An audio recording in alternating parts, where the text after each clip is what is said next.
Welcome to another Friday episode of the Ultimate Intimacy Podcast, which means we got Austin back on. So, welcome back to the podcast, Austin. Thank you. Glad to be here. Always good to have you. So, we get a lot of people mentioning to us that, oh, my marriage was amazing when we were dating, My and marriage was amazing when we were dating. sorry, Relationship? sorry, excuse me. Yeah, our marriage was amazing when we were dating. I'm not following. Our relationship was amazing while we are dating, but then the second we got married, it's like we stopped trying. And this is a pretty common thing that we hear from a lot of couples. And so we're going to dive in today on this podcast talking about that, why that happens. Why do a lot of us kind of give up or put it forth a lot less effort once we're married? I So feel like it's more what I hear is why does the effort stop after we choose to have children? yeah, and that's a time too. Yeah, for sure. So Yeah, I think it's interesting because every couple will hit a period where if it feels like work, like we talk about like the honeymoon period, right? And so there's some pretty hard data on this, and I may have shared this in the past, but like I was learning about some of this in school before we'd hit it. And I was like I'm gonna outsmart this. No, it it didn't work that way. I understood the concept. I didn't have the skill sets to bypass it, right? And so, Amy, you're right. Child, like first kid, adding another, those are very common. I'll talk about the reasons for that. And then, truthfully, a lot of couples, it's literally their wedding day. Okay. I was seeing this early in my practice, and I was like, when did things go off track? I was like, the day we got married. And I'm like, well, how is that yeah, possible? now. That's crazy. And it's interesting because several years into my practice, I came across like the research that like other people had been seeing this, and then there had been some studies, and the reason for that on the wedding day and the child situation is it's all connected to attachment styles, attachment longings, attachment needs. And like our subconscious mind is sophisticated enough to know when someone is our person and they're not our person, right? So Yeah. inherently, mom and dad, they're our people, even if they're not fully, doing it well, they're still our primary figures. And then, in adolescence, we start to get more attachment figures, but they're not primary. They're friends, they're, meaningful interactions. So something happens like subconsciously when like, and the research says this, it's not with sex, it's not with having a child, it's not with living together, it is with marriage. Okay. Hmm. Like marriage equals I'm all in, I'm committed, you're my person, I'm your person. And the brain's like, okay. And then all that attachment stuff, fears, longings, it's like present. Okay. Hmm. Even living together, even having a child together, like you inherently know I'm vulnerable. We're not Yeah. committed fully yet because we haven't fully committed with marriage yet. And so it's like people are buffering, people are a little more careful, and then they get married. It's like, oh, okay, I'm safe. Now I get to be all my stuff, right? And what's happening there is like we all want, let's call it unconditional love, okay? And I believe we should get that in childhood. I think a lot of people don't experience that, they don't feel that. And so we bring that into our relationships, and we're trying to get the message that, like, I'm lovable no matter what. And in a weird way, it feels better to be loved when we're not our best than to be loved when we are our best. It's like a weird trick. It's like, hey, if I'm just me and you still love me, that's better than if I'm great and you love me. Like that makes sense. You're right. And so people subconsciously, like, they ease back off. And I tell couples all the time, like, marital love is conditional. Like, you don't marry anybody. Like, there are conditions that allowed you to fall in love, that allowed you to commit. And then you let those conditions go. And now love is not working. That's why I believe marital love can become unconditional over time, but that's couples going through the hard conditions and choosing love again and again and again. And then it's like, I love you unconditionally. Like I loved it through this, I loved you through that. That's where that develops. Does that make sense? Yeah, that makes a lot of sense. And everything you're saying is so true. But it is amazing that it happens like you're saying at marriage or right after getting Mhm. married. And I mean what the way you explained it, that makes a lot of sense as to why that happens. When the challenge is, we talk about this often, like we're not trained in this. Like most people don't even know they have an attachment style, let alone Yeah. means, right? And so that's there's some real value therapeutically to understand that, but more importantly, and when I started as a therapist, neuroscience was, we're still starting to figure some of that type of stuff out, and the idea was like you can't heal your attachment style. I don't believe that's true anymore. I see people become like independently secure in their own attachment, and that helps a relationship. Yeah. So one, I know we can go into this a little more later, but if one person like focuses on, I'm gonna not go into my anxious or avoidant kind of attachment stuff, I'm gonna be secure, and that's work. Like I'm gonna feel secure. I'm not gonna like trigger. I'm not gonna have nervous system responses. I'm not gonna try to make me feel better, kind of thing. It it affects the other person, and so the research on couples who one is secure when they get married and one is insecure, over time, the insecure will become secure naturally. Like Hmm. Yeah. Yeah, I could see because the that. person is Yeah. not going into threat. They're Yeah. just, hey, it's okay. It's okay here. It's okay here. They're not two people panicking. That's, Yeah. Well, does it's that make sense? interesting you say that because we have a child that I wouldn't say they're very confident and very secure, but on certain things they're Right. a little bit more insecure, right? Like they're questioning things, they're worried about things. And one of the reasons why is maybe, with a boyfriend or whatever, like maybe they don't feel like they're all theirs yet or what have you. But it's interesting you say that I could totally see that to where they could all of a sudden be secure based upon where that situation's at or where that So we'll relationship's just at. share a quick experience. And it was year one of our marriage, and all the romantic stuff just stopped, It did? because you had me. You had a ring on it, right? So we had to have this conversation on our very first Valentine's Day. Like, why did these romantic things have to end? Because we're married. And I think it goes both ways, right? We hear all the time, like, my wife never initiates anymore. She doesn't touch me the way we used to, or she used to. And just like it goes both ways, but this is like totally common in every single Yeah. marriage, right?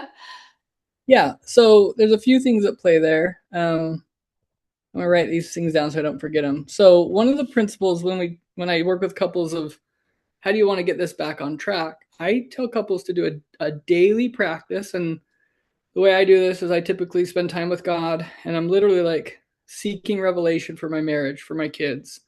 And the goal is, how do I court my queen, is the language I use. Or for women, how do I captivate my king? You want the higher level of your spouse, not the lower version. And if each person understands, like, I have the ability to interact with them where this version like kind of wakes up. Okay. When women understand how to do that for men, that's valuable. Same thing on the flip side. Okay. And so if my daily, I don't know, marital practice is, I'm going to put my role as, husband or wife first, and I'm going to forward think today, how do I want to love my spouse as a value, not as I have to obligation thing, but I care about this person and I want us to have a great relationship. I'm going to be intentional today, right? Women are thinking, how do I get his attention? How do I help him feel loved? How do I help him want to, spend time and hear me?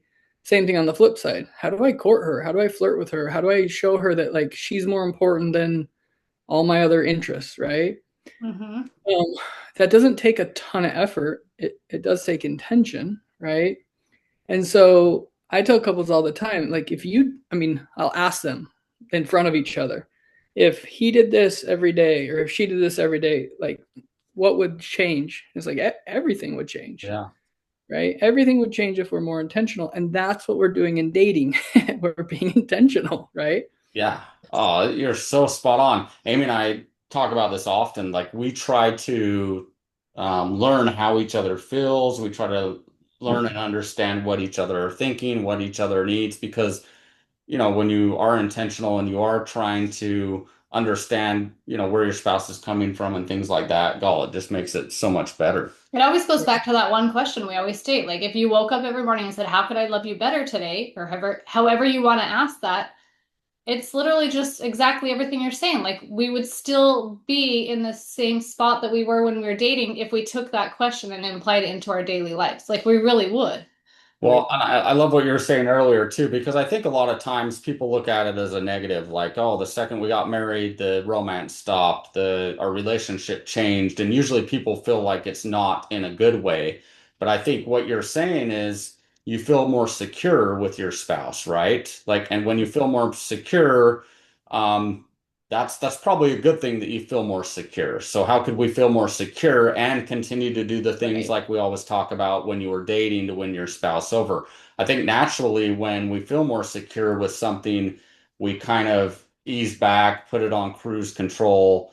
And so Right. I just want to say that although we always think of it as a negative, like negative, that we kind of put it on cruise control, I think the positive out of this is it's good to feel more secure with your spouse and to feel that peace and to feel that comfort. But there's a level to that. When you Correct. feel so secure that you can do whatever you want, act however you want, be lazy, put in zero effort, you are going to lose your spouse in some way. Right. That might not mean divorce. Yeah.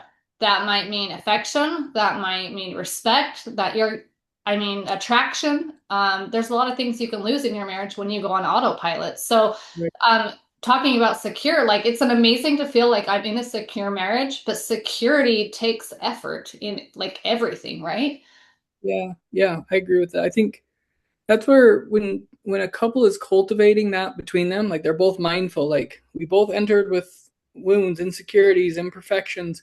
We're cultivating growth. So this level of us shows up and like you adopt that principle, like we're invested in this, not me getting what I want and a trade kind of thing, right? We've talked about that. And so, Esther Perel, I've referenced her before, her research, she has a book called Mating in Captivity. And one of the things she talks about in there is it's kind of like, haha, gotcha. Now here's me kind of thing. And a lot of people feel that way, right? And it's this idea of that's not really what's, people are trying to do necessarily. But she said the challenge is people get married and then they do, like, she says, like, men, put your underwear away, put your socks away. Women, get out of your sweatpants, put some makeup on. Like, treat this person as good as you would if you were dating them in the beginning. And she does say this. She says Mhm. something to the effect of like, we all know that if you guys divorce, you are going to go get in shape. You're going to Yep. try to attract someone and you're going to put your best foot forward for someone new. Do that for your spouse now, right? Like, and you'll have the same effect of the newness and the like. Everybody feels good when you can tell the other person's making effort, I right? have It's so interesting you say that because you said the other day we know a couple people getting divorced, and Amy's like, I think you were saying this. You're like, why were they not exercising before? Why were they Well, not I was doing? just gonna say there's two things. There's a couple things that I've learned and a couple things that bug me. One of them is a viral reel going around right now where a woman will be like, "Someone told me I need to start getting ready and looking good for my husband." So then they like shake the camera and it like shows the after, and she didn't do anything. She's like, "I don't care. I don't care about that. You can have him." And it's just Mm, like this trend, like you shouldn't have to put an effort into your marriage right. because of the security, right? Like why I once heard like a lesson, I can't remember where it was some maybe a church event or something. And a lady came in and talked, it was for newlywed couples, and she's like, put on some dang lipstick for him before he walks in the door when you get home. Like, do these little things that like keep you not attractive for him, but attractive for yourself so you feel good, so you feel sexy once in a while. Like you can't just stop that effort. And this obviously goes both ways. But the other thing that bugs me is all these like reels that are like the divorce effect. And you like see men or women that let themselves go and then they get divorced and they're like go spend hours and hours at the gym and dieting and all this stuff and they look amazing a year later. And it's Yeah. like literally what you were saying. Why didn't you do that for your spouse? Like why would you go do that for a bunch of strangers, not your Yeah. spouse? And I wanted to say one more thing. The whole security thing. If you were to say I have a secure job, my job has security, like you couldn't just quit showing up at work. Right? Your job is Right. secure because you're showing up. Everything that you're secure in is because you're showing up. And the same goes for marriage. You have to show up in your marriage to keep it secure. And yeah, like we look at marriage like for us, it's eternal. It's after this life. It's so much more than that. I still have to show up. Like I made a covenant when we got married to God and to him to show up in my marriage. Right. That's part of Yep. effort. That's part of security. Well, I think that's where you kind of nurture the bond, right? So I often tell couples, like, if you think of like, I don't know, like a new sapling, right? That's just sprouting like a tree or whatever. Like it's fragile, it's tender. Mhm. And you gotta nurture it. You gotta be aware of it. Like you gotta protect it from whatever, the wind or too much water or too much sunlight. Marriage is the same way. Like your relationship, every relationship takes care. And unfortunately, a lot of spouses, me and my wife have been here at times where I'm like, we would not treat any other human in the world the Hmm. way that we're treating each other. Like, why? That doesn't make sense. Mhm. I see this all the time with couples where, a lot of couples I've seen throughout the years, like it's like the last effort, right? It's like we've seen 5 therapists, we're willing to try one more time kind of thing, and they're at the end. And I'm sometimes starting with, hey, you might be able to fix your relationship, save it. I also can help you do better in your divorce if that's what you guys decide. Either way, if you don't resolve these issues, you're going to carry them out of the marriage. Like people do that all the time, Oh yeah. and I get why it happens, but it also doesn't make a lot of sense. I love you, I'm committed to you, and now I hate your guts, right? Like what? Like Mhm. Yeah. Mhm. sense. Mhm. It's because we let our pride get in the way or our hurt or whatever. And so the repair, right? Like the question is, why does this happen? And I want to get to the repair. I think part of the reason it happens that we didn't touch on yet at childbirth, there's another attachment thing here, is mother becomes a primary attachment figure. And men are an attachment figure to their children. They're typically not the primary unless the mother's absent. There's a variety of reasons for that. And so, right, women now have this other like primary attachment figure that it's not a reciprocal thing anymore. It's a straight give from a woman to a child. And if you sequence 1, 2, 3, whatever, 4, 5, right, like that's that's attachment that she has to give that she's not getting reciprocation necessarily, meaning attachment needs met. What happens a lot is a husband starts to feel neglected and he doesn't know how to support her. She feels exhausted. She doesn't know how to nurture that attachment relationship also. And so I hear things. I heard this last night, like I was jealous of the dog. Like my wife was exhausted and the dog would come up and she would pet the dog. I just want what Amy just did, right? And what happens so often is they're not seeing each other anymore. So the husband's going, I got 2 people I'm responsible for. I got way more stress and pressure. I don't bring that to her. I just carry it, is what a lot of men do. She's feeling all sorts of exhaustion and her body's changing and give, give, give. And they're not creating that like into me see, like what's going on. And so the compassion fades. Then there's frustration, right? And quickly you have this kind of thing, and they're united often in like parenting, but now we went from lovers to like Yeah. see you in 20 years kind of thing, right? Yeah.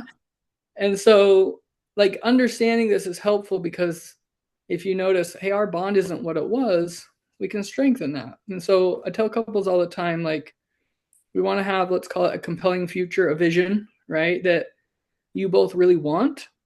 When you have that, that's where change draws you forward.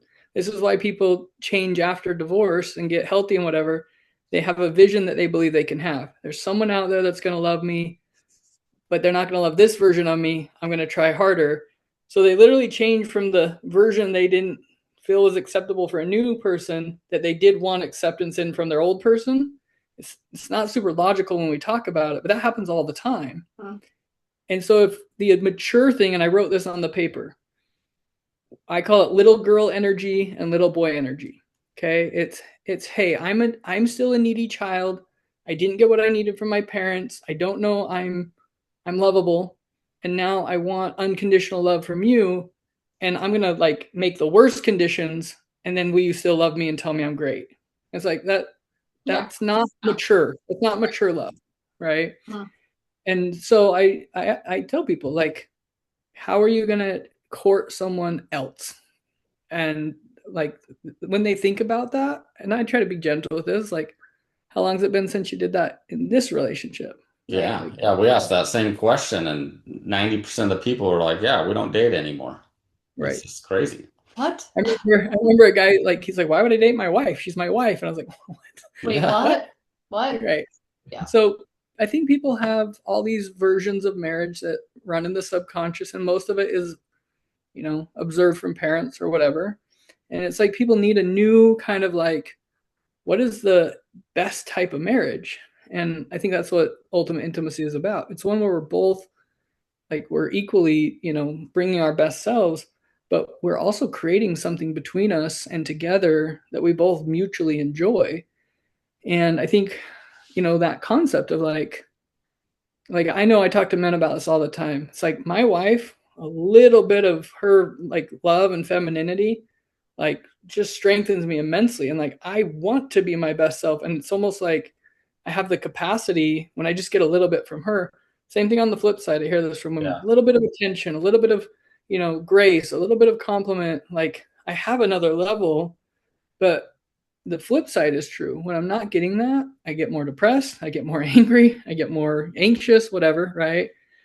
And so you mentioned something about being aware of each other's who you are and what you need. And Gottman calls that concept a love map, where I have an internal knowingness of what helps my spouse go from whatever emotional state they're in to connectedness. Like I've been with you 20 years. I should kind of understand some things about you, and I should have some confidence that I can help you come to connectedness, to help you feel loved, right? And that Yeah. can happen through all the things we talk about: love, Right. intimacy, sex. Now I'm a man, so even though I have a love map that I can read, there's often times because I'm a man that I don't want to read directions. You don't have a map And in one sentence. well, you know how we men don't want to read instructions or directions No, or so sometimes Amy has to, well, or I have to find that map again and get directions. But Read the I mean, room. you're touching on something important. I was working with a group of guys not that long ago, and I said the skill number one is you might know 45 things, and that one might have worked yesterday. It's not going to work today. We're so complicated. Well, the skill is there's reasons for this, okay, on a psychological level, but the skill is, hey, I'm present, I'm engaged in your well-being. What would be helpful right now today? Okay, because women do get not negative emotion, like women feel emotion, and it's not logical. Men want logic. It's like give me A, B, C, and D. yeah, And yeah, so when I try to do that with men, I say A is always, hey, I'm here. B is, I'm curious about what's going on. C is, what would be helpful for you? You can present some options. I was thinking A, B, and C. And she goes, F. And you're like, I would have never thought of F. Okay. What about Z? Right. And yeah, I mean, this happens a lot. And I've been a therapist long enough to anticipate this, but a lot of women have no idea what they want or need. No, they Like, don't. they have no idea, right? And I ask that all the time. What would you want? What would help you feel loved? I have no idea. Part of that is a lot of women are culturally geared to serve others, to be selfless, to not think of themselves. So they're not in tune, especially sexually, but even emotionally. A lot of women are like, I don't know what will help me feel safe.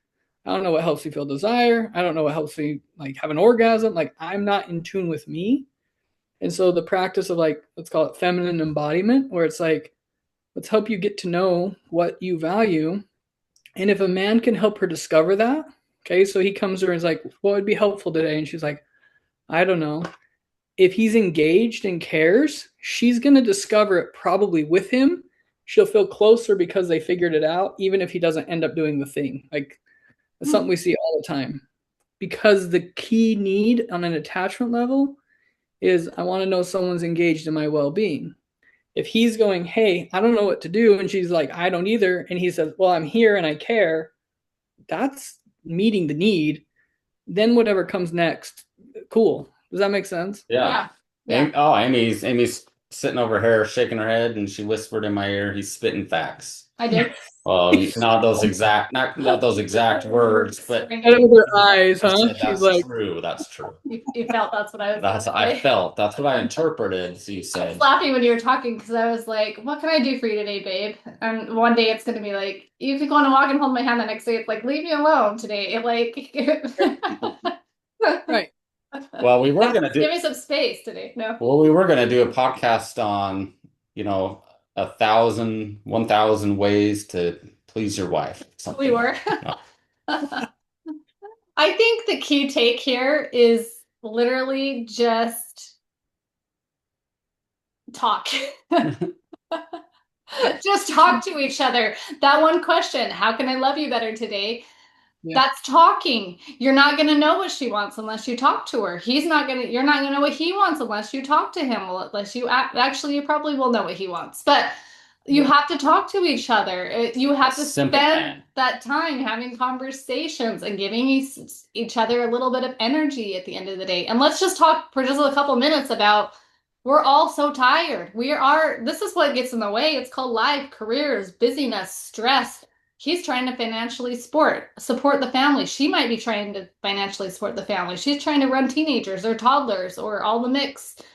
Right. Like a house full is a lot of work. Parenting is a lot of work. We have health conditions and stress and anxieties and depression, things that people are dealing with. Like Man, that's what happens. That's what's happening and causing that barrier that you weren't dealing with when you were dating. That is the difference. We have all this stuff pouring on us now that never happened when we were dating. So we can't even compare the two. When he's like, why isn't it the same as when we were dating or she?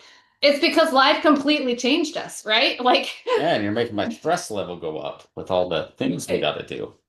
oh, Right. that's because life is stressful. So it's like that one question, guys, like this doesn't have to be complicated. If you woke up and looked at each other every single day and said, I want to love you better today, even if it wasn't a question, it was just a statement. That Right. that brings security into a marriage. That brings security into both people's hearts. And just giving each other that 10 or 20 minutes at night, like, I love you. I hope you have a great day. When the Right. kids go to bed, dang it, we're going to connect in some way. And if you said Right. that to each other, he would feel like top of the world, she'd feel like top of the world. It's not, we're like overcomplicating this sometimes, right? Yeah, there's, I was thinking about this. There's times where like I'm away from the home, like before I've had a chance to interact with my wife or whatever, and I like you start to interact as if you've like been communicating all day and you haven't. And I realized like a simple thing, I was like, hey, like, good morning, how are you? Instead of like the stuff, right? And it's like, oh yeah, we're not just functioning, like coworkers. Like we care about each other. Like, and people lose that in text and messages and stuff like Oh that yeah. because you're not seeing them, you're not interacting. And Yep. so I think, when I was a new therapist, we didn't know what we were doing, right? We're just all of a sudden in there with people. And like the skill set was help me understand. Like I'm curious. Tell me more. Like, right. And the process of listening to someone and being invested, it creates a bond. Like people feel understood. They feel like they matter. And so I tell couples all the time, like just be genuinely curious because you care. You don't have to think their experience is right or their thought is correct or what they want, but can you show that like I'm willing to like really understand you and help you feel cared for? And so like in my own relationship, it's not uncommon for me to hear the words from my wife. She's like, I'm just realizing this right now as we're talking because she has someone there to work through it with her. She's not alone. She's not anxious. Like she's like, okay, I've got Austin listening. Oh, this is what's going on for me. And that's like, we call that co-regulation. Her emotions are able to calm because I'm regulated, I'm steady. I didn't used to know how to do this. Okay. So I had to develop this skill set. Everyone And does. then he can sink into, like, oh, this is what's going on. And then we both understand. And this happens on the flip side too.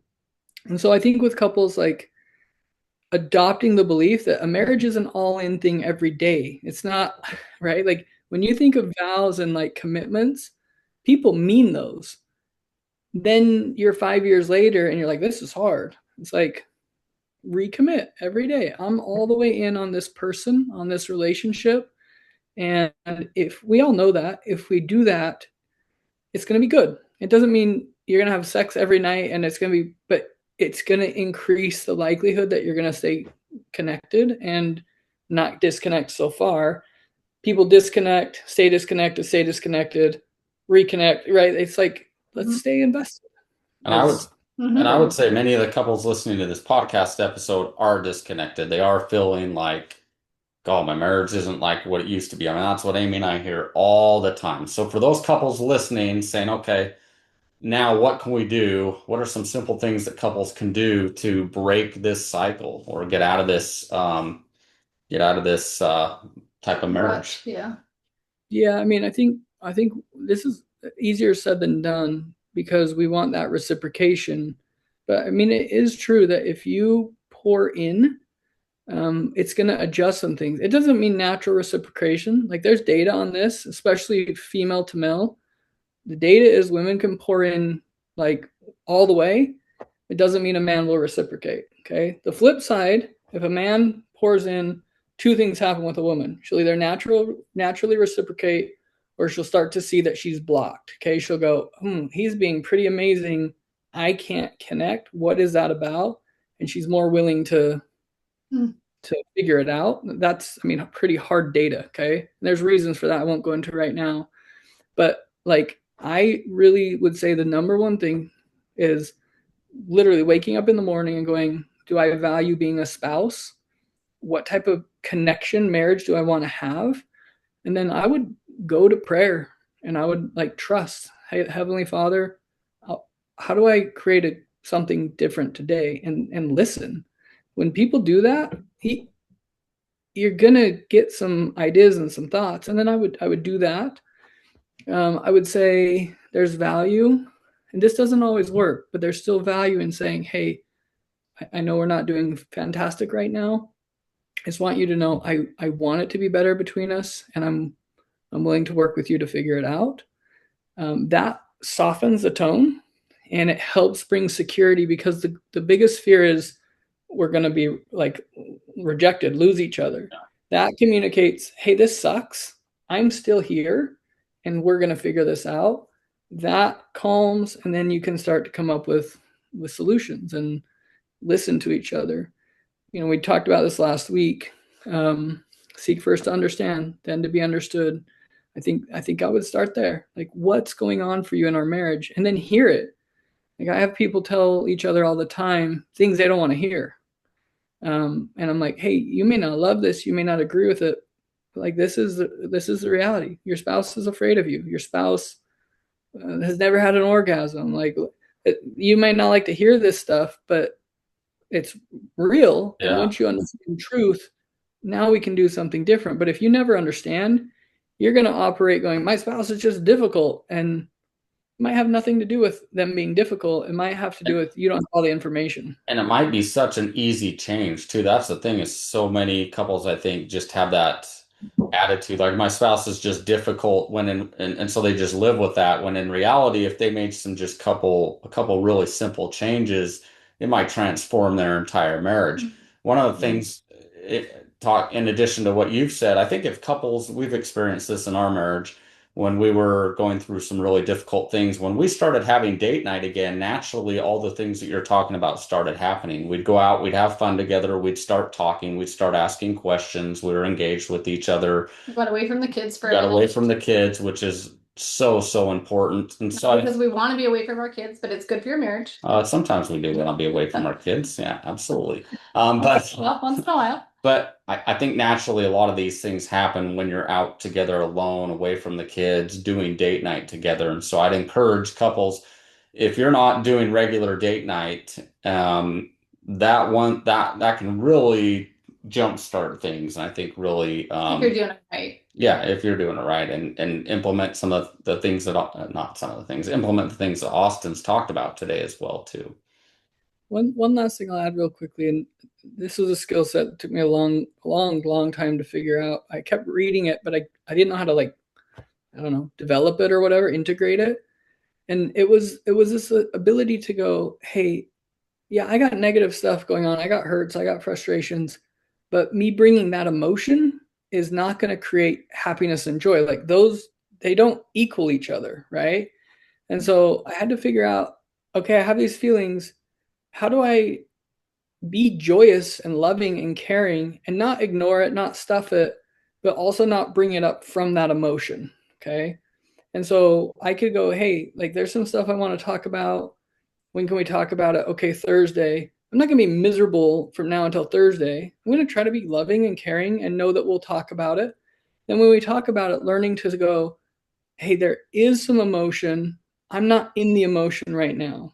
I'm not angry right now. I'm not, but I want to resolve this thing. That's much easier to work with, because if you're angry and you're frustrated and you're whatever, your spouse is just in fear and they're self-protecting. They're not strategizing, how do we resolve this? And so the skill set is, what, yeah, why am I upset, or why am I hurt, or, and then what is the resolution? Because your spouse won't know the resolution if you don't. So I tell couples, if you can connect the dots, XYZ is happening, it help, I feel, hurt or rejected or not loved, and this would be helpful. Now your spouse goes, oh, there's a little bit of a map here. Okay. And they might say, yes, I can meet that need, or no, I can't right now. But you're going to come up with a win-win solution if you're collaborative, not, cranky, angry, whatever, grumpy. So that's something I would focus on as well. So That's good. Good stuff. Yeah, good episode. Thank you again, Austin, for yeah, thank all you. your wisdom. Going to be game changers for so many couples. And yeah, we appreciate the podcast today. Reach out to Amy and I anytime at amy@ultimateintimacy.com. If there's a subject you want to hear Austin talk about on our Friday episodes, or whatever questions you may have, get a hold of us, amy@ultimateintimacy.com. And we appreciate all of you listening to the podcast. And until next time.